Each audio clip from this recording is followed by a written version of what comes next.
PK ലേണിംഗ്സിന്റെ SCRT സീരീസിലേക്ക് സ്വാഗതം. അപ്പോൾ നമ്മൾ ഇന്ന് വേൾഡ് ജോഗ്രഫിയുമായി ബന്ധപ്പെട്ട മറ്റൊരു ടോപ്പിക്കിലേക്ക് കടക്കുകയാണ്. ഭൂരൂപ രൂപീകരണ പ്രക്രിയകൾ. എന്താണ് ഭൂരൂപ രൂപീകരണ പ്രക്രിയകൾ? ഇതെന്ന് പറയുന്ന ഒരു വലിയ ഏരിയ ആണ്. അപ്പോൾ അതായത് ഇപ്പോൾ ജിയോമോർഫിക് പ്രോസസ്സുകളുണ്ട്, പല ലാൻഡ് ഫോംസുകളുണ്ട്. ഈ ഓരോ ലാൻഡ് ഫോംസിന് ഉണ്ടാക്കാൻ സഹായിക്കുന്ന ഏജന്റുകളുണ്ട്, അതായത് ജിയോമോർഫിക് ഏജന്റുകളുണ്ട്. ഈ ഏജന്റിന്റെ ഫലമായിട്ട് ഈ ഏജന്റുകളുടെ ഇറോഷൻ, അതുപോലെ തന്നെ ഡിപ്പോസിഷൻ, ഇതുപോലെ ഇറോഷനിൽ കുറച്ച് ലാൻഡ് ഫോംസ് ഉണ്ടാക്കുന്നുണ്ട്. ഇപ്പോൾ എക്സാമ്പിൾ പറയുവാണെങ്കിൽ റണ്ണിങ് വാട്ടർ, അല്ലെ, ഒഴുകുന്ന ജലം. ഈ ഇപ്പോൾ നമ്മളിപ്പോൾ ഒരു റിവേഴ്സ് റിവർ എക്സാമ്പിളായിട്ട് എടുത്തു കഴിഞ്ഞാൽ അതിനെ തന്നെ നമുക്ക് അതിൻ്റെ ഇറോഷണൽ ലാൻഡ് ഫോംസുകളുണ്ട്, അതിൻ്റെ ഡിപ്പോസിഷൻ ലാൻഡ് ഫോംസ് ഉണ്ട്. അപ്പോൾ ഇതുപോലെ ഇപ്പോൾ റണ്ണിങ് വാട്ടർ എന്നൊരു ഏജന്റ് പോലെ തന്നെ ഇപ്പോൾ വിൻഡ് ഉണ്ട്. അപ്പോൾ അതുപോലെ ഈ ഓരോ ഗ്ലേസിയർ ഉണ്ട്. ഇതിനെല്ലാം ഓരോ ലാൻഡ് ഫോംസുകളും നമ്മൾ പ്രത്യേകം പഠിക്കേണ്ടതുണ്ട്. അത് ഓരോന്നിൻ്റെയും ഇറോഷണൽ ലാൻഡ് ഫോംസും ഡിപ്പോസിഷൻ ലാൻഡ് ഫോംസും. ഇപ്പോൾ റണ്ണിങ് വാട്ടർ എടുത്തു കഴിഞ്ഞാൽ അതിൻ്റെ ഇറോഷണൽ ഡിപ്പോസിഷൻ ലാൻഡ് ഫോംസ്, ഇപ്പോൾ വിൻഡ് എടുത്തു കഴിഞ്ഞാൽ അങ്ങനെ. അപ്പോൾ അതുപോലെ നമുക്ക് ഓരോന്നും പഠിക്കണം. അപ്പോൾ ഒരു ഇച്ചിരി വലിയൊരു ടോപ്പിക്കാണ്. അപ്പം നമ്മളിത് ഇന്ന് ഇപ്പോൾ നോക്കുന്നത് അതിൻ്റെ ഒരു ഭാഗം മാത്രമാണ്. ആദ്യത്തെ ഭാഗത്തിലേക്ക് സ്വാഗതം. അപ്പോൾ നമുക്ക് ക്ലാസ്സിലേക്ക് കിടക്കാം. ഭൂരൂപീകരണ പ്രക്രിയകൾ. ഈ ഭൂരൂപീകരണ പ്രക്രിയകൾ എന്ന് പറയുമ്പോൾ എന്താണ് ഈ ഒരു ഭൂരൂപീകരണ പ്രക്രിയ എന്ന് പറയുന്നത്? ജിയോമോർഫിക് പ്രോസസ്സ് എന്ന് പറയുന്നത് എന്താണെന്ന് നോക്കാം. ഓക്കെ, ജിയോമോർഫിക് പ്രോസസ്സ് എന്ന് പറഞ്ഞു കഴിഞ്ഞാൽ ഭൂരൂപീകരണ പ്രക്രിയകൾ. ജിയോമോർഫിക് പ്രോസസ്സ് എന്ന് പറഞ്ഞു കഴിഞ്ഞാൽ ബാഹ്യജന്യ അന്തർജന്യ ബലങ്ങൾ, ബാഹ്യജന്യ അന്തർജന്യ, അതായത് എൻഡോജനിക് ആയിട്ടുള്ളതും എക്സോജനിക് ആയിട്ടുള്ള ഫോഴ്സസുകൾ ഭൂമിയിലെ വസ്തുക്കളിൽ ഭൗതിക സമ്മർദ്ദം ചെലുത്തുകയും രാസപ്രവർത്തനങ്ങൾ നടത്തുകയും ചെയ്യുന്നുണ്ട്. ഇത് ഭൗമോപരിതലത്തിന്റെ ആകൃതിയിൽ മാറ്റങ്ങൾ വരുത്തുന്നുണ്ട്. ഇപ്പോൾ എർത്ത് എടുത്തു കഴിഞ്ഞാൽ അതിൻ്റെ അകത്താണെങ്കിലും പുറത്തുള്ള ഫോഴ്സുകൾ എന്ത് ചെയ്യുന്നുണ്ട്? ഇതിൻ്റെ ഒരു സമ്മർദ്ദം ചെലുത്തിയിട്ട് അതിൽ കെമിക്കൽ ആയിട്ടുള്ള പ്രോസസ്സുകൾ നടക്കുന്നുണ്ട്. ഇത് നടന്നതിന് ശേഷം ഇതിൻ്റെ ഭൗമതയെ നമ്മുടെ എർത്തിൻ്റെ സർഫസിലുകളിൽ ആകൃതിയിൽ, അതിൻ്റെ ഷേപ്പിൽ മാറ്റങ്ങൾ വരുത്തുന്നുണ്ട്. അപ്പൊ ഈ ഒരു മാറ്റം എങ്ങനെ ഭൗമോപരിതലത്തിന്റെ ബാഹ്യരൂപത്തിൽ മാറ്റങ്ങൾ വരുത്തുന്ന പ്രക്രിയകളാണ്. അതായത് ഭൗമോപരിതലം, എർത്തിന്റെ സർഫസിൽ ഇങ്ങനെ മാറ്റങ്ങൾ, അത് ഈ മാറ്റങ്ങൾ വരാൻ കാരണം എന്ന് പറയുന്നത് ഉള്ളിൽ നടക്കുന്നതായിട്ടുള്ള ഫോഴ്സിന്റെ ബലം കൊണ്ടോ അല്ലെങ്കിൽ വെളിയിലുള്ള, അതായത് ഈ ബാഹ്യജന്യ അന്തർജന്യ ബലങ്ങൾ കൊണ്ടായിരിക്കാം. അപ്പൊ അങ്ങനെയുള്ള ബലങ്ങൾ എന്ത് ചെയ്യുന്നുണ്ട്? ഭൗമോപരിതലത്തിൽ മാറ്റങ്ങൾ സംഭവിക്കുന്നുണ്ട്, ബാഹ്യ രൂപത്തിൽ മാറ്റങ്ങൾ സംഭവിക്കുന്നുണ്ട്. അങ്ങനെ ഈ മാറ്റങ്ങൾ സംഭവിക്കുന്നതിന്റെ പ്രക്രിയ, ആ ഒരു പ്രോസസ്സിന് പറയുന്നതാണ് ജിയോമോർഫിക് പ്രോസസ്സസ്, ഭൂരൂപ രൂപീകരണ പ്രക്രിയകൾ, ഭൂരൂപ രൂപീകരണ പ്രക്രിയകൾ എന്നറിയപ്പെടുന്നത്. ഓക്കെ, അപ്പൊ ഇതില് ഭൂരൂപങ്ങളുടെ രൂപീകരണം, പരിണാമം എന്നിവയെക്കുറിച്ച് പഠിക്കുന്നത്. അതായത് ഭൂരൂപങ്ങളുടെ ആ ഒരു രൂപീകരണം, ആ ഒരു രൂപീകരിക്കുന്ന പ്രോസസ്സ് ആണെങ്കിലും അതിൻ്റെ ആ ഒരു എവല്യൂഷൻ, അതിൻ്റെ പരിണാമങ്ങൾ, ഇതിനെയൊക്കെ കുറിച്ച് പഠിക്കുന്ന ഒരു ഭൗമശാസ്ത്ര ശാഖയാണ് ഏതെന്ന് പറയുന്നത് ജിയോ മോർഫോളജി എന്ന് പറയുന്നത്. എന്താണ് ജിയോ മോർഫോളജി? അപ്പോൾ ഇതിനെക്കുറിച്ച് പഠിക്കുന്നത്, അതായത് ഇപ്പം നമ്മുടെ ഭൂരൂപങ്ങൾ, അതായത് ലാൻഡ് ഫോംസിൻ്റെ ഒക്കെ രൂപീകരണം, അതിൻ്റെ പരിണാമം എങ്ങനെയാണ്, ഇതിനെയൊക്കെ കുറിച്ച് പഠിക്കുന്ന ഒരു ശാസ്ത്രശാഖയാണ് ജിയോ മോർഫോളജി എന്ന് പറയുന്നത്. ഇനി രൂപീകരണ പ്രക്രിയയിൽ പ്രാധാന്യമുള്ള 3 ഫാക്ടേഴ്സ് ഉണ്ട്, 3 ഘടകങ്ങളുണ്ട്. അതായത് നമ്മുടെ ഈ ജിയോമോർഫിക് പ്രോസസ്സിൽ ഇമ്പോർട്ടൻ്റ് ആയിട്ട്, അത് പ്രാധാന്യമുള്ള വളരെ ഇമ്പോർട്ടൻ്റ് ആയിട്ടുള്ള 3 ഘടകങ്ങൾ, ഫാക്ടേഴ്സ് ഏതൊക്കെയാണെന്ന് നോക്കാം. അപ്പോൾ ഞാൻ നേരത്തെ പറഞ്ഞ ജിയോമോർഫിക് ഏജന്റ്, അതായത് ചില ഏജന്റുകളാണ് ഇതിനെ ഹെൽപ്പ് ചെയ്യുന്നത്. അപ്പോൾ ഈ ജിയോമോർഫിക് പ്രോസസ്സിനെ ഹെൽപ്പ് ചെയ്യുന്ന ഏജന്റുകൾ, അതിനെയാണ് മലയാളത്തിൽ എന്തെന്ന് പറയുന്നത്? ഭൂരൂപ രൂപീകരണ കാരകങ്ങൾ എന്ന് പറയുന്നത് ഏജന്റുകളാണ് കേട്ടോ. ഏജന്റുകളെയാണ് കാരകങ്ങൾ എന്ന് പറയുന്നത്. അപ്പോൾ പലതരം ഏജന്റുകളുണ്ട്. ഇപ്പം ഞാൻ കാറ്റ് പറഞ്ഞു, അല്ലെ, റണ്ണിങ് വാട്ടർ പറഞ്ഞു, അപ്പോൾ അതുപോലെ ഗ്ലേസിയർ പറഞ്ഞു, ഇതുപോലെയുള്ള ഒരുപാട് കാരകങ്ങൾ, ഏജന്റ്സ് ഉണ്ടാകാറുണ്ട്. അപ്പോൾ ഈ ഏജന്റ് ഇതിൽ വലിയ ഇമ്പോർട്ടൻ്റ് ആണ്. അതായത് ഭൂരൂപ രൂപീകരണ പ്രക്രിയയിൽ, ആ പ്രോസസ്സിൽ ഈ ഏജന്റ് എന്ന് പറയുന്നത്, അല്ലെ, ജിയോമോർഫിക് ഏജന്റുകൾക്ക് വളരെ പ്രാധാന്യമുള്ളൊരു സ്ഥാനമുണ്ട്. ഇനി രണ്ടാമത്തേതാണ് ഗുരുത്വാകർഷണ ബലം എന്ന് പറയുന്നത്. അപ്പോൾ ഗ്രാവിറ്റേഷണൽ ഫോഴ്സിൻ്റെ അതെന്താണ് ഇമ്പോർട്ടൻ്റ് ആയിട്ടുള്ളൊരു സ്ഥാനമുണ്ട്. പിന്നെ മൂന്നാമത്തെയാണ് ഏതെന്ന് പറയുന്നത് ഗ്രേഡിയൻ്റ്, ചരിവ് എന്ന് പറയുന്നത്. അപ്പം ഭൗമോപരിതലത്തിൽ മാറ്റങ്ങൾ സംഭവിക്കുന്ന, അല്ലെ, ഭൂരൂപങ്ങളിൽ തന്നെ മാറ്റങ്ങൾ ആ ഒരു ഇതിനെയാണ് ജിയോമോർഫിക് പ്രോസസ്സ് എന്ന് പറയുന്നത്. അപ്പോൾ അതിനെക്കുറിച്ചുള്ള പഠനം, അതായത് അതിൻ്റെ രൂപീകരണവും അതിൻ്റെ പരിണാമവും ഇതിനെയൊക്കെ പറ്റി പഠിക്കുന്നതാണ് ഏതെന്ന് പറയുന്നത് ജിയോ മോർഫോളജി എന്ന പഠനശാഖ എന്ന് പറയുന്നത്. അപ്പോൾ ഇത്രയും മനസ്സിലായി എന്ന് വിചാരിക്കുന്നു. അടുത്ത നമുക്ക് ഫോഴ്സസിലേക്ക് പോകും. അതായത് അന്തർജന്യ ബാഹ്യജന്യമായിട്ടുള്ള, അല്ലെ, അന്തർജന്യമായിട്ടുള്ളതും ബാഹ്യജന്യമായിട്ടുള്ള ഫോഴ്സസുകളാണ് ഈ ഒരു മാറ്റങ്ങൾക്ക് കാരണമാകുന്നത് എന്ന് നമ്മൾ തുടക്കത്തിലേ പറഞ്ഞു. അപ്പൊ എൻഡോജനിക് എക്സോജനിക് ഫോഴ്സസുകൾ, അതായത് അന്തർജന്യ പ്രോസസ്സുകൾ, അതായത് അന്തർജന്യ പ്രക്രിയകൾ നടക്കാറുണ്ട്, ബാഹ്യജന്യമായിട്ടുള്ള ചില പ്രക്രിയകളുണ്ട്. അപ്പൊ എൻഡോജനിക് പ്രോസസ്സുകൾ എന്ന് പറയുമ്പോൾ അപ്പൊ നമുക്ക് രണ്ടായിട്ട് തരംതിരിക്കാം. നോക്കിക്കേ, രണ്ടായിട്ടാണ് തരംതിരിക്കാൻ എൻഡോജെനിക് ആയിട്ടുള്ളതും എക്സോജെനിക് ആയിട്ടുള്ളതും. ഈ എൻഡോ എന്ന് പറഞ്ഞു കഴിഞ്ഞാൽ വാക്കിൽ തന്നെയുണ്ട്, എൻഡോമെട്രിയം എന്നൊക്കെ നമ്മൾ കേട്ടിട്ടുണ്ടല്ലോ. അപ്പൊ എൻഡോ എന്ന് പറഞ്ഞു കഴിഞ്ഞാൽ ഉള്ളിൽ എന്നുള്ളതാണ്. എക്സോ എന്ന് പറഞ്ഞു കഴിഞ്ഞാൽ പുറത്ത് എന്നുള്ളത്, എക്സോസ്ഫിയർ എന്നൊക്കെ നമ്മൾ പഠിക്കുന്നുണ്ട്. അപ്പൊ എക്സോ എന്ന് പറഞ്ഞു കഴിഞ്ഞാൽ അപ്പൊ ഈ പുറത്തുള്ളത്. അപ്പൊ എൻഡോ എന്ന് പറയുന്നതിൽ തന്നെ നമുക്ക് രണ്ട് രീതിയിൽ ആക്കാൻ പറ്റും. ശരിക്കും ടെക്സ്റ്റിൽ അങ്ങനെ ഒരു രീതിയിൽ പറഞ്ഞിട്ടില്ല. നമുക്ക് എളുപ്പത്തിൽ ഞാനൊന്ന് പറഞ്ഞുതരാം. അതായത് ഡയസ്ട്രോപ്പിസം, ഒന്ന് ഡയസ്ട്രോപ്പിസം, ഒന്ന് ഏതാണ് ഡയസ്ട്രോപ്പിസും കെറ്റാസ്ട്രോപ്പിസും വരുന്നുണ്ട്. ഈ കെറ്റാസ്ട്രോഫിസം എന്ന് പറഞ്ഞു കഴിഞ്ഞാൽ പെട്ടെന്ന് സഡൻ ആയിട്ട് നടക്കുന്ന, ഇപ്പൊ നമുക്ക് എർത്ത് ക്വേക്ക്, വോൾക്കാനോ ഇങ്ങനെയുള്ള കാര്യങ്ങളൊക്കെയാണ് കെറ്റാസ്ട്രോഫിസത്തിൽ വരുന്നത് കേട്ടോ. എന്നാൽ ഡയാസ്ട്രോഫിസത്തിൽ വരുന്നത് ഏതൊക്കെയാണെന്ന് വെച്ച് കഴിഞ്ഞാൽ നമുക്ക് എപ്പിറോജെനിയും ഓറോജെനിയും. ഏതൊക്കെയാണ്? എപ്പിറോജെനി, ഓറോജെനി എന്ന് പറഞ്ഞു കഴിഞ്ഞാൽ മൗണ്ടൻ ബിൽഡിംഗ് പ്രോസസ്സാണ്. ഓറോളജി എന്നൊക്കെ പറയത്തില്ലേ, മൗണ്ടനെ കുറിച്ചുള്ള പഠനം. അപ്പൊ മൗണ്ടൻ ബിൽഡിംഗ് ആയിട്ടുള്ളതാണ് ഓറോജെനി എന്ന് പറയുന്നത്. എപ്പിറോജെനി എന്ന് പറഞ്ഞാൽ കോണ്ടിനെന്റ് ബിൽഡിംഗ് ആയിട്ടുള്ള പ്രോസസ്സാണ്. അപ്പൊ ഇങ്ങനെ ഒരു ഡിവിഷൻ ഒന്നും നമ്മുടെ +1 ചാപ്റ്ററിൽ പറയുന്നില്ല. പിന്നെ ഞാൻ എളുപ്പത്തിന് പഠിക്കാനായിട്ട് പറഞ്ഞു തന്നതേ ഉള്ളൂ. അപ്പൊ ഇതാണ് എൻഡോജെനിക് പ്രോസസ്സ് എന്ന് പറയുന്നത്. ഡയസ്ട്രോപ്പിസം, കെറ്റാസ്ട്രോപ്പിസം, ഡയസ്ട്രോപ്പിസത്തിൽ തന്നെ എപ്പിറോജെനിയും ഓറോജെനിയും ഉണ്ട്. ഇനി എക്സോജെനിക് ആയിട്ടുള്ള ഫോഴ്സസുകളാണെങ്കിലോ, എക്സോജെനിക് ഫോഴ്സസിലാണ് നമ്മുടെ ഏതൊക്കെ വരുന്നത്? വെതറിങ് വരുന്നത് കേട്ടോ, വെതറിങ് വരുന്നത്, ഇറോഷൻ വരുന്നത്, അതായത് അപരദനം വരുന്നത്, മാസ് മൂവ്മെന്റ് ഒക്കെ വരുന്നത് ഏതിലാണ്? നമ്മുടെ എക്സോജെനിക് ആയിട്ടുള്ള, അങ്ങനെ കുറച്ച് ഇതാണ് എക്സോജെനിക്കിൽ വരുന്നത്. അപ്പൊ എൻഡോജെനിക്കാണ് നമുക്ക് നോക്കേണ്ടത്. ആദ്യം നമുക്ക് എൻഡോജെനിക്, അതായത് അന്തർജന്യ പ്രക്രിയകൾ, എൻഡോജെനിക് പ്രോസസ്സുകൾ നോക്കാം. ഭൂമിയുടെ ആന്തരിക ഊർജ്ജത്തിന്റെ ഫലമായി നടക്കുന്ന ഭൂരൂപ മാറ്റങ്ങളാണ് അന്തർജന്യ പ്രക്രിയകൾ എന്ന് വിളിക്കുന്നത്. ഭൂരൂപത്തിലുണ്ടാവുന്ന മാറ്റങ്ങളിൽ അന്തർജന്യമായിട്ടുള്ള, ആന്തരികമായിട്ടുള്ള ഊർജ്ജത്തിന്റെ ഫലമായി, ഇന്റേണലുള്ള എനർജിയുടെ ഫലമായിട്ട് വരുന്ന ഈ ഒരു ഭൂരൂപങ്ങളിൽ, അതായത് ലാൻഡ് ഫോംസിൽ വരുന്ന മാറ്റങ്ങളാണ് അന്തർജന്യ പ്രക്രിയകൾ, അതായത് എൻഡോജെനിക് ഫോഴ്സ് എന്ന് പറയുന്നത്, എൻഡോജെനിക് പ്രോസസ് എന്ന് പറയുന്നത്, പ്രക്രിയകൾ എന്ന് പറയുന്നത്. അപ്പൊ ഇതിന്റെ എക്സാമ്പിൾ എന്ന് പറയുമ്പോൾ അതിന്റെ ഉദാഹരണമാണ് നമ്മുടെ വിരൂപണ ചലനം, അതായത് ഡയസ്ട്രോപ്പിസം എന്ന് ഞാൻ പറഞ്ഞില്ലേ, ഇവിടെ ഡയസ്ട്രോപ്പിസം എന്ന് പറഞ്ഞു. ഇനി അഗ്നിപർവ്വതജന്യ പ്രവർത്തനങ്ങളെല്ലാം നമ്മുടെ കെറ്റാസ്ട്രോഫിസത്തിലേക്ക് പോകും. അപ്പൊ അങ്ങനെ ഒരു ഡിവിഷൻ ഇല്ല, നിങ്ങൾ ഇത് ഒറ്റ ഇതിൽ പഠിച്ചാൽ മതി. അതായത് ഡയസ്ട്രോപ്പിസവും അഗ്നിപർവ്വതജന്യ പ്രവർത്തനങ്ങളും. ഇനി ഭൂമിയുടെ അന്തർഭാഗത്ത് നിന്ന് പ്രസരിക്കുന്ന ഊർജ്ജമാണ് അന്തർജന്യ ഭൂരൂപീകരണ പ്രക്രിയകൾക്ക് പ്രധാനമായിട്ടുള്ളത്. അപ്പൊ ഉള്ളിൽ ഈ ഒരു പ്രോസസ്സ് നടക്കണമെങ്കിൽ നല്ല എനർജി വേണം. ഈ എനർജി എവിടെ നിന്നാണ് കിട്ടുന്നത്? ഈ ഊർജ്ജം പ്രധാനമായിട്ട് കിട്ടുന്നത് ഏതാണ്? അന്തർഭാഗത്ത് നിന്നാണ്. അതുകൊണ്ടാണല്ലോ എൻഡോജെനിക് പ്രോസസ്സ് അന്തർഭാഗത്ത്, അന്തർജന്യ പ്രക്രിയകൾ എന്ന് പറയുന്നത്. അപ്പൊ ഈ ഒരു പ്രോസസ്സിന് പ്രധാനമായിട്ടും എനർജി കിട്ടുന്നത് എവിടെ നിന്നാണ്? പ്രധാന ബലം എന്ന് പറയുന്നത് അന്തർജന്യ ഭൂരൂപീകരണ പ്രക്രിയകൾക്ക് പിന്നിലെ പ്രധാന ബലം എന്ന് പറയുന്നത് അന്തർഭാഗത്ത് നിന്ന് വിളിക്കുക, അതായത് ഉള്ളിൽ നിന്നും ഇന്റേണലി ഇതിന്റെ പ്രസരിക്കുന്ന ഊർജ്ജത്തിന്, എനർജിയിൽ നിന്നാണ്. അപ്പൊ ഈ ആന്തരിക ഊർജ്ജത്തിന്റെ ഉറവിടങ്ങളുണ്ട്. അതായത് നമുക്കിപ്പോൾ ഇതിന് എവിടെ നിന്ന് എനർജി കിട്ടി എന്ന് അറിയത്തില്ല അല്ലെ. അതായത് എൻഡോജെനിക്കായിട്ട് എവിടെ നിന്ന്, ഈ എൻഡോജെനിക് പ്രോസസ്സിന് എവിടെ നിന്ന് എനർജി കിട്ടുന്നത്, അതിനൊരു സോഴ്സസ് വേണം. ആ സോഴ്സസ് നോക്കുവാണെങ്കിൽ അത് റേഡിയോ ആക്ടിവിറ്റി, അതായത് അണുപ്രസരണം, അതുപോലെ ഭ്രമണം മൂലമുള്ള ഘർഷണം. ഭ്രമണം എന്ന് പറഞ്ഞു കഴിഞ്ഞാൽ എന്താണ്? റൊട്ടേഷൻ മൂലമുള്ള ഘർഷണം, വേലിയേറ്റവും വേലിയിറക്കം മൂലമുള്ള ഘർഷണം, ഫ്രിക്ഷൻ. അതായത് വേലിയേറ്റവും വേലിയിറക്കവും മൂലമുള്ള ഫ്രിക്ഷൻ വരുന്നുണ്ട്. ആദിമതാപം, അതായത് പ്രൈമോഡിയൽ, അതായത് അതായത് ഭൂമിയുടെ ഉൽപ്പത്തി സമയത്ത് ഓൾറെഡി ആ സമയത്ത് ഒരു ട്രാപ്പ് ചെയ്തിട്ടുള്ള എനർജീനെ പറ്റി പറയേണ്ടത്, അതാണ് പ്രൈമോഡിയൽ ഹീറ്റ് എന്ന് പറയുന്നത്, ആദിമതാപം. ഈ സോഴ്സസ് ആണ്, ഇതെല്ലാം ഉള്ളിലുണ്ട്.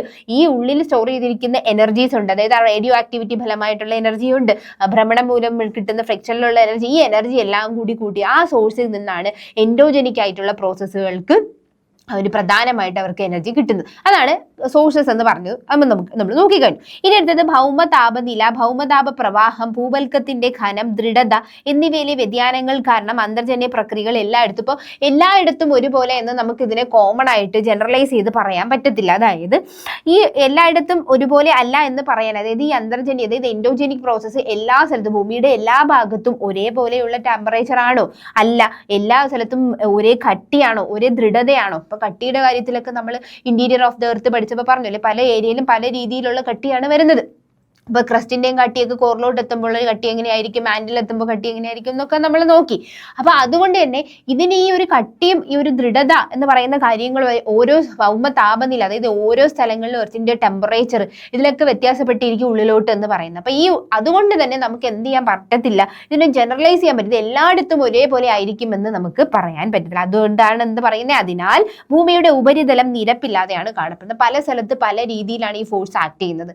അപ്പൊ അതുകൊണ്ട് തന്നെ നമ്മുടെ നമ്മുടെ ഭൗമോപരിതലം എന്ന് പറയുന്നത് എന്താണ്, ഒരു നിരപ്പായിട്ടുള്ള സ്ഥലമല്ല. കാര്യം പല സ്ഥലത്തുള്ള ആക്ടിങ്ങിലുള്ള വ്യത്യാസം കാരണം ഇതെന്ത് സംഭവിക്കുന്നുണ്ട്, നിരപ്പില്ലാതെ ആകുന്നുണ്ട്. ഓക്കെ, ഇനി നമുക്ക് നോക്കാനുള്ളത് ഡയസ്ട്രോഫിസത്തിനെ കുറിച്ചാണ്. എന്താണ് ഡയസ്ട്രോഫിസം എന്ന് നോക്കാം, അതായത് വിരൂപണ ചലനങ്ങൾ എന്താണെന്നുള്ളത് നോക്കാം.